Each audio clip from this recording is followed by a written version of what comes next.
Welcome back, guys. My name is Jerome Adrian Batas, or also known as J.A. Batas.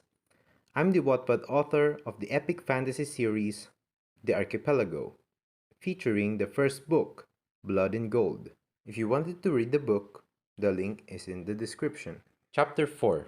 In the perspective of Glena II, the second of her chapter, entitled The Fool of Lordaeral. Looking through the hole of the cargo, she was fascinated by the coronation and the fangs-like ceiling where the throne lays upon. She never realized the vexation she might encounter in the narrow space. Wow, I can't believe the throne is that big. Is it done though? It's so hot here. I need to find a way out to get out of this stupid cart, Glenna said, turning her body again, pain from looking upon the throne at the small hollow wall on the side as she lay down hiding below the boxes. She was covered with white textile. The smell is fruity, but the degree can stop her from sweating. Glenna took a glimpse outside the cargo, peering at another gap. It was dim, but she can see haystacks all over the place. The smell of bread, baking, stew boiling, fruits and fermented foods. Too dark, no glimpse of light to reflect. She can hear the yelling of people at the bailey, and three talking castle guards standing at the opening afar. The kitchen is behind them with a wooden door, as sketchy for her. If I move, will they notice? She whispered. The knights can be heard tattle talks beside the sconce torches. Will you be joining the joust? I don't think so if you're not my combatant.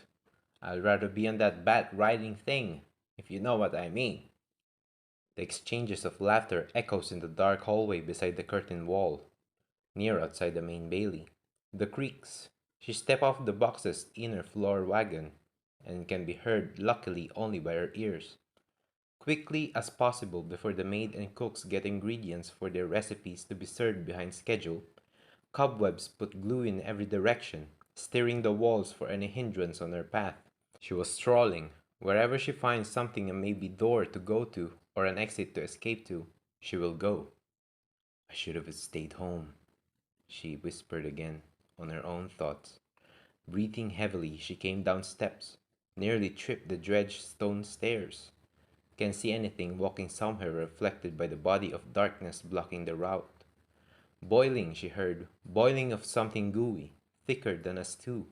Smells like actinic, burnt smell that prickles your nose in every breath you suck it in, she thought. She heard it.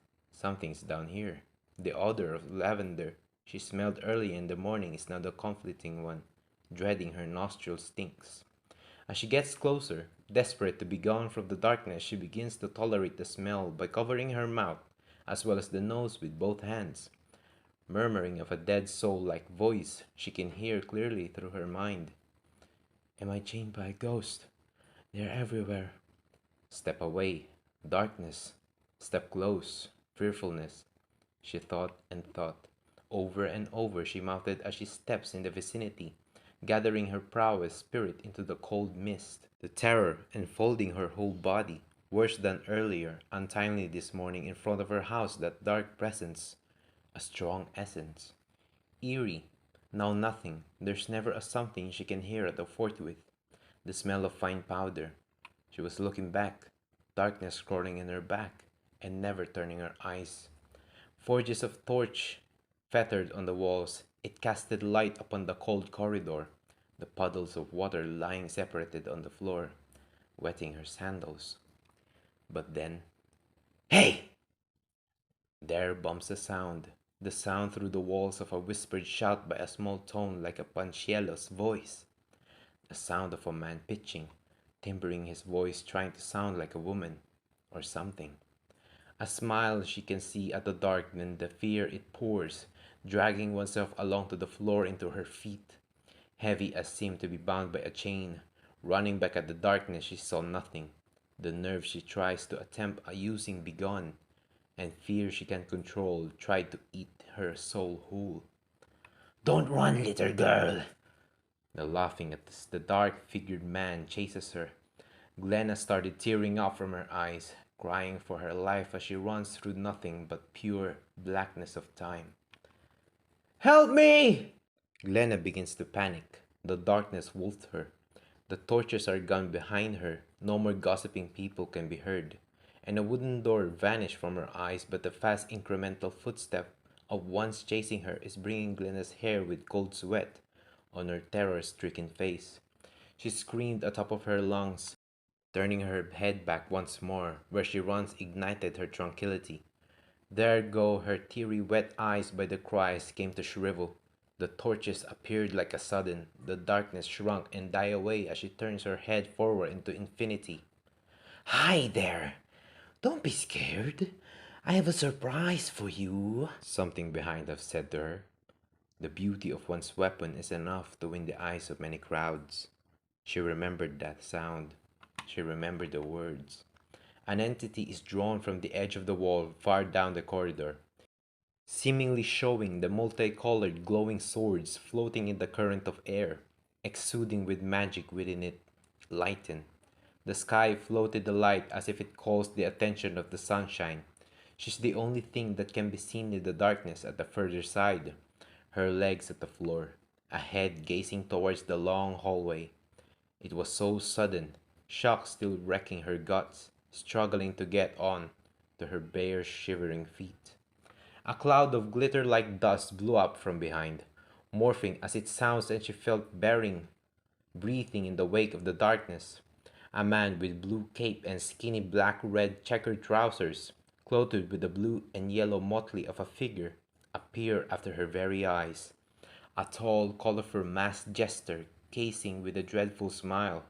The whole, which pokes to his daunted eyes his swaying orange hair underneath the fool's cap. Choose! The jester grinned and swayed his cape in front of her. Hanging and clings the sword she sees, and some of it floats away from it riding the mist. A fool's voice, expected from her mother's tale reading, teasing tone whether she will agree or will flee from the dungeon cold as his surprise. Glenna gazing into the jester. She was filled with laughter as well as horror. She senses upon his beating heart, recognizing him from her bedtime tales while the man looking through the peer of himself. A mask painted smiling on which conceals into that curve a million sad memories. She stared at the jester's blue eyes like an unpolished sapphire. She recognized him. This is the man in the books she read together with Garrett. Maybe now the tales are needless to read. Yes! I know you! I've seen you in the books! The tales! Can you do the magic tricks? The birds from your shoes? Can you make an ice sculpture of me like what you do on those books? Show me! Glenna responded, amazement showing in her heart. The cold halls of the dungeon no match the heat of love after the fear she overcomes. Oh! You know me, eh? Everyone on this palace has read the tales of the jester, little girl. But since this is your first time seeing me, there's no surprise that you're scared. It's not surprising that you know me, little girl, interrupted the foolish voice, speaking to her ear holes that nails. I am not a little girl anymore. I loved you on the books, but stop calling me that. You sounded stupid compared to what I read. Glenna shouted on his face, disgusted by the silly words. Be careful who you talk to, eh? I'm more than just a fool. You never know what a jester's going through, eh? The tales are giving the interpretation of paying no heed of my life and not writing down the real dirty land I'm walking to. Make people look stupid to anything they believe falsely. But, to be the first question, why are you here, little girl? Let out a pommel and punch to the jester. Annoyance built up the strength to the coil of her fist. She can't take it anymore, being called a rugrat. She missed the hit. Plume of smoke burst in her head. He's lost within her eyes. I am here, little girl, blinked and vanished within the lump of violet smoke along with non-bloodthirsty little bats flew deriving out of the smog. Beyond her eyes he vanished into thin air, but the vital speed she got was impressed enough to make him stop. You're a quick one, huh? I've never seen a girl with that speed in my entire life, I see.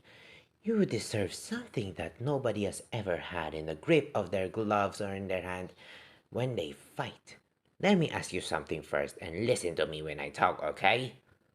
Looking at her, affixed while she stepped circling the girl standing with his fingers on his chin.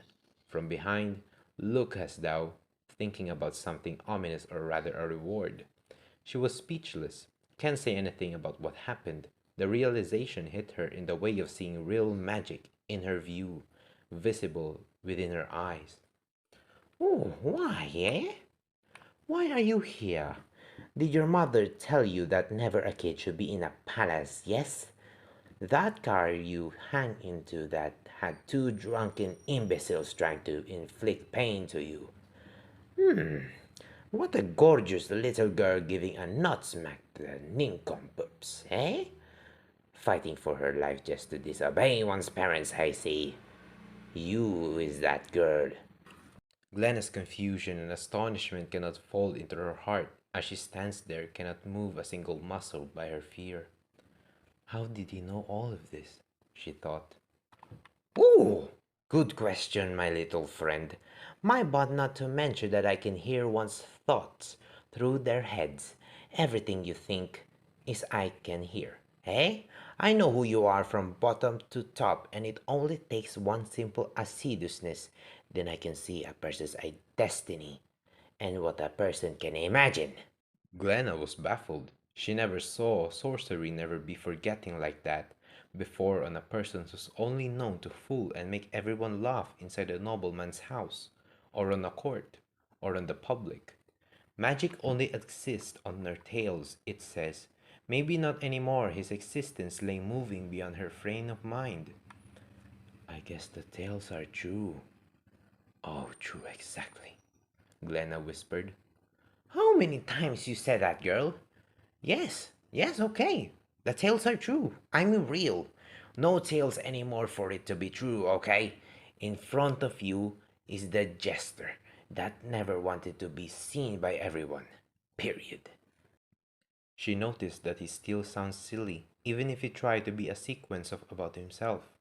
Out of vivid curiosity, the color of him, looking like a rainbow, never teased her to question what emotion lied behind his mask. The dungeon seems to be somewhat desolated, the dark rock-formed hallway beneath the castle containing nothing but the jester, a surprise. Torches at the wall beating the chills of the abandoned platform, and nothing more.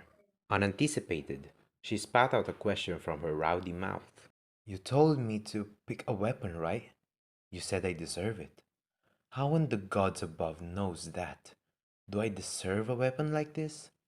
Brushing her thumb and index knuckles at his masked chin while his right arm is raised, getting a drift of the godly weapons in him. Giving a forbidding gaze, it shines like a devil, staring at her still with his jester's silly voice. Little girl, you seem to can't remember stuff, don't you? Will I give you this to you without any reason? The chosen one or the other. I took it as it's my only opportunity, my girl. And so is you. Don't be scared, yes? Do you know what an intense sensory perception is? There's no such thing as losing the opportunity that you got right if you always have it. He squeaked like what an idiotic person speaks. Glenna, not knowing what the jester's talking about, a jester can fool you in some way, but not on the other, she thought. What are you talking about? And why are you looking silly but there's magic on you? Glenna concluded many questions that doesn't have to be in the being of time, wasting it on every drop of words coming pouring out of her rowdy curious mouth. Well, Glenna, whatever your appearance is, there's always magic behind your hallowed soul. I know this is not a bargain for. I will make this quick. Now choose. Then Glenna suddenly remembered what he said last time.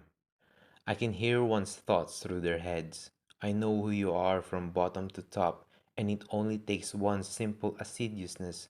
Then I can see a person's destiny and what a person can imagine. Afloat the multicolored swords again, dancing on the wind. Glenna heaving up her wrist. The cold is terminating beyond the dungeon walls, and no exception in question, seizing the hilt, looking at the sheath and beams blue like the sky under the fabric that engulfing it. She was rotating the sword. Magic one by one pops up upon her eyes. The legend has it. Blue fire embers shifting to the floor, fascinating the shards of flicker of the wizardry of the blade. She was smiling, doing her liking, taking a good hard look at the broadsword. My father never wanted me to hold one of these. How am I supposed to hide this sword? She asked, worrying. Not a second. Suddenly, the iron melting off the grip. The steel melted like a lava flowing on the floor, and the broadsword's royalty it dazzles upon its fall, bending easily like a fork. Long broadswords are used in battle for ages. Not a part of the history written a blade melts from the rain guards to the pointy end with one cold nudge. It regenerates like a lizard's amputated limb. It reforms slowly to darker and smaller steel, a dagger. Wow, it changes. It's now smaller, Glena said. True it is, my girl. A man or a woman like you in the future can hold it unless you deserve it. Since I know the fullness of time of every person, I can see you deserve it. Let's test the enchantment before you get caught. Cut it. Do it once, girl. I'll show you one of the supernatural essences of my arsenals. Removing the jester's gloves of its right hand, whereas the other he keeps. Laying it in front of her eyes, it wets. The jester whispered of the gloom, from silly sounds to tonality of terror prowling out of his mouth, gone deep through his throat, still staring at Glena. Heavy pierce of the contact, she swings with swift, slits onto the pulse and bursts out with blood. It flows out in the wrist, viscous blood, a pain unrushed beaming to the fire and in front of her, cracking from the sleeves of his tight clothes, the stain of blood turning frozen throughout the fabric, a glacier-like color forming his hand non-movable. At the point of numbness it cages his whole hand frozen, a heavy lump of frigidness colder than the hour of the dungeon. Did it hurt? Glenna asked, stammering. Not at all, little girl. Take it off and watch this fall into pieces if it's all right. Much crumbles of ice fell into the floor. It rained solid, including his frozen flesh. He insisted, clicking the sounds as it gets to the bottom of the shards, looking down to Glenn as well as the other. The red blood morphed blue like glacier stalactites. It hangs down and stiff cold as it is. The secret of the tales it may be, but she never read the part of it. The hand regenerates, a smoke surfed out, shifting nothing but a new right hand. Now you listen. Don't ever tell or give a chronicle about what we are, we are doing right now. It wasn't the time to tell everyone the truth, Glenna. That time will unfold, and that time is the time where someone can be put onto the hecatome to let everyone out of the chain beyond centuries. It will only take one of you. But for now, this is the business. Now follow me. Now the jester walks down the halls of terror after his light, calm voice. Glenna came behind him, still dumbfounded at the power he possessed, and wondering what lies beyond why they're going on the right aisle. There are no more words they can hear, but the burn and the footsteps itself it is. Turning right, there goes a much wider room, and at the furthermost part is a wooden door. A pitch dark before the door, dimmed by the foregoing forging lights they step onto. Glenna hesitating whether he can trust the man or not. Where are we going? Glenna asked. You, little girl, I want you to step onto the land where the dead only knows. I propose to you that you should be alone as you will not harm the chosen. The truth lies upon you as you step beyond the clouds of the dead. That, my girl, is not a toy a kid is playing with. That weapon is not only used to cut a man's flesh, but a key. He sighed, and got in fluster as he praised that she might not obey or even want to hear the devotion of magic. The fool was making a hard clutch at the door as if he's thinking if it was the right idea, twisting the iron like bending soft. and said, "Bring the sword that I gave you. The fatal is the fate who is negligent to keep one's precious gift. And finally, you will know it. You will see it. You can show it, and you will never know who I am unless you go there by yourself." The jester opens light the creaking door. He still looks at her, unaffixed the emotion as the shift from smile to sadness of the mask. A huge cauldron she can see, hardly worth mentioning. The smell is putrid, identical to a rotting carcass with the fondle of a burning freesia. Without a moment, an explosion wrecking the door. A purple mist swallowed her whole body in a sudden. Her vision fluttered. The world she steps and glances into shifted to another firmament of dimension.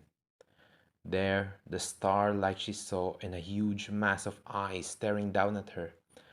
A monster she heard, bringing terror and growls, swallows up her entire shaking body, afloat on the far side of the dark abyss, beside a glowing artifact she can't describe.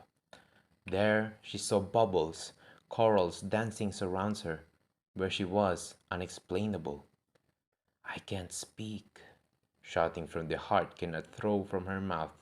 The fright where she lay deep onto emptiness it freezes. A deep cryptic voice, reverberating, dense, can be heard as such as if Glena's ears about to burst. "Come and join us." Over and over again. Over and over again, the voice getting deeper and deeper, louder and louder. But then it bumps her butt on the concrete like she fell from the sky. She felt drowsy. She saw her house, shaking as like an earthquake occur. She morphed into her home, came back to the safest place she has known, remembering everything, holding a grass onto the hilt, checking if the key to the clouds of the dead, the jester said, is still resting on her trousers. It was bright and sharp from the moment she latches onto it. She casted her mind back into the coronation, then the real jester underneath the dungeons, whom she bury oneself on the legends it tells, the godlike voices as deep as the abyss, the place under cold, the stones as bright as the sun, and the gates as blue but still as the ocean. Unexpectedly bright, she can't count how many. There is too many to see.